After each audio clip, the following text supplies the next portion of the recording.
Ben Osman Bey. Bilirim ki devlet milletin hanesidir.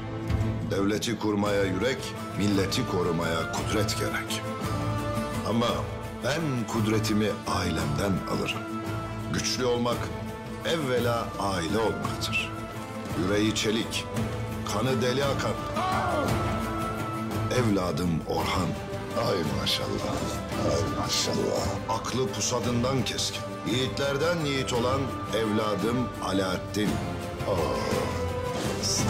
Gözümün ışığı, hanemin neşesi, güzeller güzeli Fatmam. Ve en büyük ailem milletim.